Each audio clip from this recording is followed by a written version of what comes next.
இல்ல நீங்க வந்து காங்கிரஸோட எப்படி சேரலாம்ன்றது உங்களுக்கு என்ன, எந்த நோக்கத்துக்காண்டி, எந்த கொள்கையில நீங்க வந்து காங்கிரஸ் வந்து தேர்ந்தெடுக்கிறீங்க? பிஜேபி என்ன பண்ணுதுன்னு சொல்ற நீங்க, அதை ஆரம்பிச்சதே காங்கிரஸ் தானே. அப்ப காங்கிரஸ் ஆரம்பிச்சதை தானே பிஜேபி நடத்திட்டு இருக்கு. இதுல என்ன புதுசு? அப்ப காங்கிரஸ் எப்படி மொழிப்போர்ல காங்கிரஸ் தான் முதல் முறையில பண்ணுச்சு, அது எல்லாருக்கும் தெரியும்.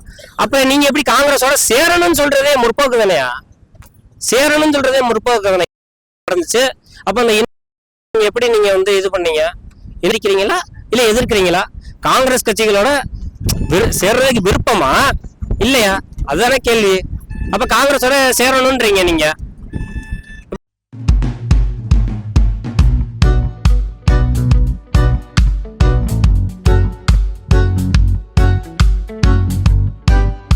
இல்ல நீங்க வந்து காங்கிரஸோட எப்படி சேரலாம்ன்றது உங்களுக்கு என்ன, எந்த நோக்கத்துக்காண்டி, எந்த கொள்கையில நீங்க வந்து காங்கிரஸ் வந்து தேர்ந்தெடுக்கிறீங்க?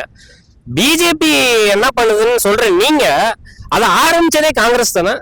அப்ப காங்கிரஸ் ஆரம்பிச்சதை தானே பிஜேபி நடத்திட்டு இருக்கு. இதுல என்ன புதுசு? அப்ப காங்கிரஸ் எப்படி மொழிப்போர்ல காங்கிரஸ் தான் முதல் முறையில பண்ணுச்சு, அது எல்லாருக்கும் தெரியும். அப்ப நீங்க எப்படி காங்கிரஸோட சேரணும்னு சொல்றதே முற்போக்கு தானையா? சேரணும்னு சொல்றதே முற்போக்கு தானே நடந்துச்சு. அப்ப அந்த எப்படி நீங்க வந்து இது பண்ணீங்க? எதிர்க்கிறீங்களா இல்ல எதிர்க்கிறீங்களா? காங்கிரஸ் கட்சிகளோட சேர்றதுக்கு விருப்பமா இல்லையா? அதுதானே கேள்வி. அப்ப காங்கிரஸோட சேரணும்ன்றீங்க நீங்க. கட்சி ஆட்சிக்கு வர்றதுக்கு என்ன பண்ணலாம்? இப்ப தொடர்ச்சி இந்த மாதிரி தனித்து நிற்கிறது மூலமா வாக்கு சதவீதம் வெற்றிங்கிறது எப்படி? ஒரு எம்பி ஒரு எம்எல்ஏ அப்படிங்கிறது தேவைப்படும். இல்ல அது வந்து என்னன்னா, இப்ப நம்ம வந்து வெற்றிக்காண்டி பாடுபடுறோமான்றதையும் நீங்க வந்து புரிஞ்சுக்கணும். நீங்க வந்து வெற்றிக்காண்டி நம்ம வந்து நாம் தமிழர் போராடுத, வெற்றிக்காண்டி தான் வந்து நாம் தமிழர் வந்து கட்சியில இருக்கா? வெற்றிக்காண்டி தான் வந்து நாம் தமிழர் இன்ன வரைக்கும் தொடர்ச்சியா பயணிச்சுட்டு இருக்கா? கிடையாது, கிடையாது, கிடையாது. தேர்தலில் போட்டி போடுறோங்க, தேர்தலில் போட்டி போடுறோம். அது மக்களோட டிசிஷனா இருக்கு. மக்களுக்கு நாங்கள் விழிப்புணர்வு ஏற்படுத்துறோம். இப்ப கொஞ்சம் கொஞ்சமா தான் வந்து எங்களுக்கு வந்து வாக்கு சதவீதம் அதிகரிக்குது. ஆனா ரொம்ப ஸ்லோவா இருக்கு. அது வந்து கால சூழல்ல ஏதாவது ஒரு நாள்ல அதிகரிக்கும். அந்த நம்பிக்கை எங்களுக்கு இருக்கு. இல்ல வெற்றி பெறுவோங்க. இல்ல இப்ப வெற்றி பெறதுக்கு தான் வெற்றி பெறணும். அதே ஆட்சி அதிகாரத்தை பிடிக்கணும், அது எங்களுக்கு ஆசை. ஆனா மக்கள் ஒத்துழைக்கணும்ல.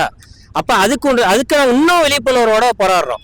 இப்ப எதனால வந்து நாம் தமிழருக்கு வந்து எந்த இடத்துலயும் ஒரு சீட்டு கூட ஜெயிக்க முடியாதுக்கு காரணம் என்னன்னா, அங்கங்க பரவி வாழும் தெலுங்கு சமுதாயத்தினாலதான் அவரோட வாக்கு வங்கி குறையுது.